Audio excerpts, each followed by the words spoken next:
Welcome, Clive. It's so good to see you. Hi. Hi. Thank you for taking time to address some questions that came in and to elaborate a little bit on the game, on gaming, and on the process gaming is in at the moment. Oh, my pleasure. My pleasure, Em. It's something we really need to do a lot more of. But I suppose from the operations point of view, not that many people are interested in some of the boring legals and operational side.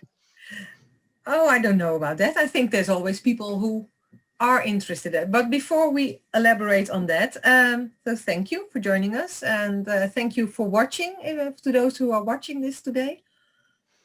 We will be recording it as well, so we can spread it out onto the social. So if you haven't had time to join us, well, this is your chance to be watching. This is the third AMA this week already with the gaming team. And Clive Aroskin, it's your turn today. You're a COO and one of the co-founders. So welcome, and could you briefly explain to us what you are doing, what's your role within gaming as COO? Well, my role actually is not as much COO as the operational and logistics, legals, everything else outside of sales marketing in many respects within the company. My background is very much operations and logistics. That's what I came on board for. But I deal with all the legals, the structure, the company, the foundations, the formation, the jurisdictional side. I also deal with, the operational side. I'm also dealing with finance and accounting because Rob, our CFO, went on what we call gardening leave due to, as you know, his eyesight, the degeneration of his eyesight. So although it was supposed to only be for a few months, it's been well over a year since, maybe almost 2 years, year and a half or so on the finance side. So I deal with, if you like, making the company in the background work rather than just operations. So that's my role within the gaming team.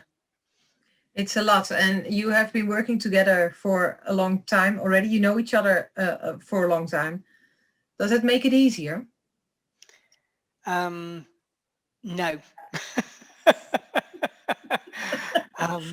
It's harder when you're dealing with friends.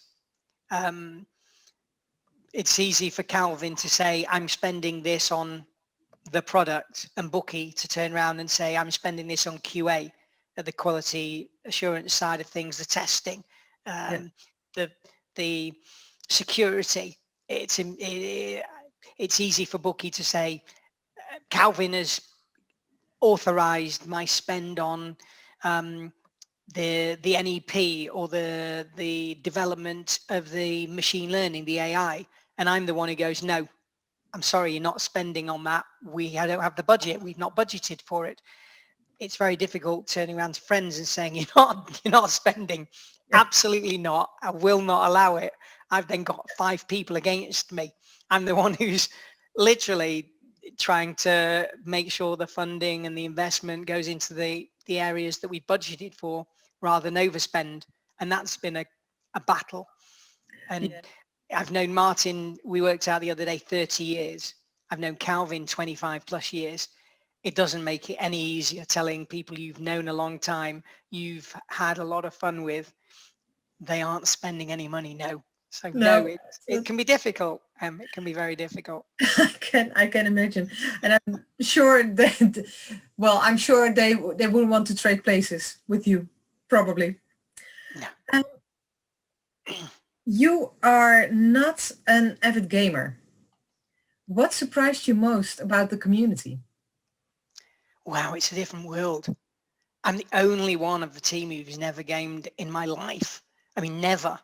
I have an addictive personality, and I had friends who I'd watch play games until 6 o'clock in the morning and then try and start work at 8 o'clock, and get home at 5, 6, 7, 8 o'clock at night and then game from 10 at night till 6 in the morning again. And I knew that would be me. Yeah. I'd never be able to then work. So no, I've never touched gaming. And so when I came on board, um, it literally blew my mind. It took me 2 or 3 exhibitions and 2 or 3 events to even begin to comprehend. And the most the biggest aha moment for me in terms of gamers, their outlook, their view, was that it's real life for them. It's split personality. They have a regular life, and then we were at Madrid Games Week, and I was going around asking people when we were getting feedback and we were registering people for our alpha and beta testing. I was asking people for their name, and they'd go, "What name do you want?" Well, your name. Well, do you want my on-screen name or my character name? Or which game? Email address. What do you mean email? I've got Discord or, you know, Yes. and it took me the first whole day of Madrid Games Week to get my head around. People aren't called Jack, Bill, Clive, Martin. They're Joker, Goofy, Pluto. You know? So that's the biggest aha. But it's real to gamers. And, you know, for all those gamers out there, I now understand just about. I now understand that, you know, in your regular life, you're whoever you are, but Yes. and in fact, most of them, gaming is more important than their real life. Yeah, the virtual world is such an important aspect of their life that it's serious, really serious. I used to think it's fun and a hobby. Most gamers, But it's not. no. No, it's not. And then this project, the gaming project. What excites you most about that one? It's a great question. What excites me most? I know it's a flippant remark, but I truly believe it's a game changer. I'd never realized, obviously, as I said, how serious this was to gamers, the virtual world. So to Yes. be able to really help people without them having to do anything, without having to change anything, without them having to put more money in, they've got the equipment, they've got their very expensive, in a lot of people's cases, expensive is relative. You know, they're spending the money because that's their passion, that's their enjoyment, that's their, Yes. Yeah. you know, hobby and fun, etc. But they don't have to do anything, and that will automatically generate the funds to pay for in-game assets, the funds to pay for additional equipment or upgrades. Martin's kids play, avid gamers, mad. Alan, Martin's youngest son, is incredibly good at Fortnite. And he continually asks €5 every few days for extra this. Yes. And then I realized that the demographics of gamers, the age range between 25 and 35 is huge. And so it's not pocket money. It's not going to parents. It's they bought the equipment, but then the job they're doing or the career they've got is funding the gaming. Whereas our platform will enable them to literally use their equipment to fund their lifestyle, to fund the gaming, to buy the equipment. That to me is the most exciting. It really is something that benefits them hugely. So it really is making money using your gaming Yeah, equipment. yeah. That's what it's all about. And I know that with COVID-19 and everything, gaming industry is booming. But in the coming months, the coming years, do you think this rise will continue? Will it continue to go up? I know you don't have a glass ball or anything, but do you think people will continue gaming like they are getting used to now? Or when lockdowns are over, are they so happy to be able to go out and about again that they will stay outdoors, start traveling, visiting friends, family? It's interesting the call's being recorded, so it'll be fascinating to be able to listen back to this Yeah. and see whether I was completely wrong and whether we were just totally wrong or not in a few months, 6 months, a year, a couple of years. I don't see I don't see life changing much. I see it getting a lot worse, first of all, before it gets any better. And I see the virtual world becoming far more of a reality. The virtual world becoming far more of where people spend their time and build their life. That we're doing an article at the moment. That's Andrew Downing out in the UK is doing an article on NFTs, the non-fungible tokens. And we were looking at the most expensive assets sold, virtual assets sold. And there were things like virtual nightclubs, virtual planets, virtual buildings, virtual environments for hundreds of thousands of dollars, literally. Amazing. And yeah, totally amazing, totally just amazing. And I don't see people traveling. I see people meeting up in virtual worlds.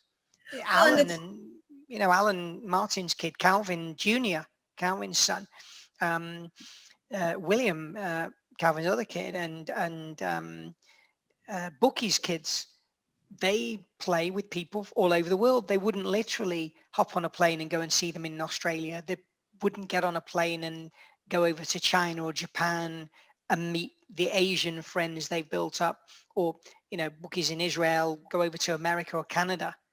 So yeah. they're all meeting in the virtual world. So I see it becoming bigger. I don't think I don't think the increase has been, I think it's increased exponentially speed-wise, and the engagement has become bigger faster than it would have done. But I think it was a natural progression. I just think it's speeded up. Yes. So Yeah. I think I don't see it going away at all. Not at all. No, and there's also the benefit because previously gamers were traditionally a loner sitting in his own world, whereas now the normal world is entering the virtual world, and they start combining. So when people are in lockdown, they do keep in touch. That's our generation talking. I know. The younger generation would go, what do you mean? The previous Yes. loner game? Alan has never grown up as a single gamer. No, Jason, I know. Yeah. None of them have. They're used to. They've grown up gaming with friends and in communities, and people think, our age. Well, you're a lot younger than I am, but our age group, mine, Martin, Calvin, etc. Without the gaming side, we were saying yes, people gamed on their own, but the Martin's kids, Calvin's kids, Bookie's kids, etc. They've grown up gaming with their friends. They've never been lone gamers. Maybe the perception of the older people my age and whatever, but this generation, it's not. Yeah, I understand. And I also know we talked previously that you've been to Switzerland last week, and Switzerland is known for crypto. I don't know if known worldwide, but Crypto Valley and Switzerland, that's a thing. How is that important to Gaimin? Well, because I was on the operations side, brought in for that, we set up the company in the UK. And the UK is not crypto or blockchain friendly, the banking sector especially. Yes. And when you say worldwide, Switzerland and crypto, it is in the blockchain and crypto arena. Yes, that's what I meant. Yeah, Switzerland is to crypto as Silicon Valley is to tech.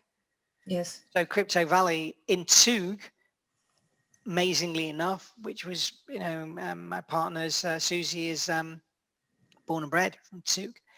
Crypto Valley originated in Zug. The banking side of, it's only would I say small town city? It's not exactly a big place. You literally walk out of the station across the road to the lawyers who specialize in crypto and blockchain in terms of their knowledge, their experience, the clients they have. You go to cafes in Zug and you can buy coffee, etc. with Bitcoin, Ethereum. I went to, we were having breakfast in a beautiful bar, and the organic, healthy bar, and he was selling foods, etc. And I was fascinated, and I asked him, when did he start the idea? How did he go about funding it? Because he's only a young guy, and he'd made all his money in Bitcoin when Bitcoin grew, and that's how he'd always wanted to do this. He was a chef, so it's very friendly to crypto blockchain. You don't have to. You're not being sorry. You're not trying to explain it. In the UK, we had a bank account shut down in the early days. And then I tried to go to Barclays, who everybody knows, MBNA, HSBC. They will not touch you in the UK if you're blockchain related. Switzerland, doors open immediately. It's a totally open discussion. And Crypto Valley it's the hub. So many of the developing companies, especially in the ICO days from 2017, 2018, were based in tech hubs that were in Zug, or they're still in Zug. So the Crypto Valley Association has all the focus on legals, regulatory advice on banking, enhancements to different developers around the world and pulling them all together to this hub, investment, discussions. It's a bit like the World Economic Forum going to Davos in Switzerland. If you want a conference on blockchain, albeit virtual at the moment, but if you want a conference on blockchain, it's in Zug, which is you're half an hour, 40 minutes by train from Zurich. It's center of the universe for crypto in Switzerland and Europe in many respects. Yeah, because all these items that you talk about, the banking, the lawyers, all the regulatory stuff, I know that people sometimes are a little bit impatient as to when Gaimin will be taking off, but I don't think they're taking into account all the work that's being done in the background already, because it's properly set, everything. One of the biggest mistakes we ever made, although it depends how you look at it, is we didn't turn around in day one when we were going through the ICO period and people were throwing 30 million, 50 million, 20 million at projects that had a white paper with smoke and mirrors, weren't even real. I've watched people that I couldn't believe they'd literally just gone, we've got a great idea. Let's a bit like the tech bubble, .com bubble in the late 90s. They throw an idea out there, people throw money at them. We probably should have done that because we actually had a real project, but we didn't. We were intent on setting it up properly. And so from day one, we've literally had the right lawyers, had the right accountants, finance, gone through FINMA regulatory side of things, gone through every aspect of utility of our token, the banking side of things. Every aspect of it is not only transparent, blockchain obviously, but transparent in terms of ability to be long-term, but focused. And it's cost a lot of money. The legals, the structural side has cost a lot of money in regulatory. And so focusing on Switzerland and being in Switzerland on a fairly regular basis to make certain this was going through the approval processes and putting all the foundations in place has meant that we can expand worldwide with no issues whatsoever. Every jurisdiction is easy for us to deal with. And in terms of the Swiss legal system, the Swiss finance and banking system, they're used to dealing worldwide. And that's been really important for us. I mean, I know we're running short on time. I can't believe how many people are actually in the room now. I know. So I'm sure it's not as many as Martin and Calvin, but wow, we've got a lot of people in. There's people shut out in the waiting room, can't get in. I see we limited it, but I'm amazed. Yeah, that's true. That's true. But I have a ton more questions, but you're right. We are running out of time. So let's leave it at this. And thank you very much. Time is up. Do you think could you if anything that is there anything that you would like to have mentioned? Well, really, you said you just said then the final question. People are keen, not just keen, impatient as to when we're Yes. going to get going. Yeah. As Martin said to some investors last week in a discussion, after 3 years, we don't want to make a mistake because you get one chance with a lot of the gaming community. And if you mess up now and they come on board and something's not right and you get a bad word out there, Yes. I'm not saying it's over, but it would create problems. We're that close, we can taste it. The GPU, CPU mining, the rendering side of things, which will be one of the very early stages to bring on board, because the demand is there without a doubt. So a little bit more patience, another few months, and things will literally will be out the gate, up and running incredibly. So folks, it's worth it. It will be worth it. It will be worth it. So beta testing is in place, and I understood from Martin that if people want to join, they can by mailing at kelvin@gaimin.io. And we Cyber Monday on Monday, obviously Black Friday today, the sales. Yeah.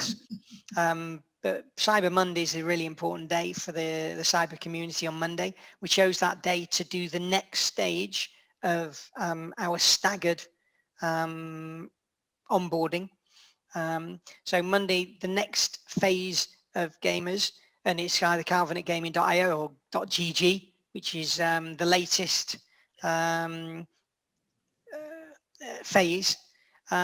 But yeah, anybody now, any of you guys in the waiting room or who watch the re-recording, or any of you guys who want to come on board, email Calvin, email any of us, but email Calvin. Yeah. He'll go through the process, send you the documentation, and yeah, come on board. It's beta.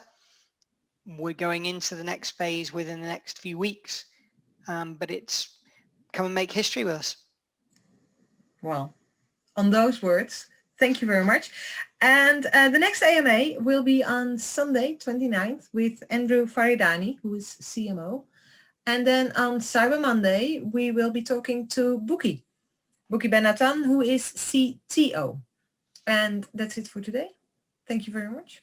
Fantastic. You're welcome. Thanks ever so much.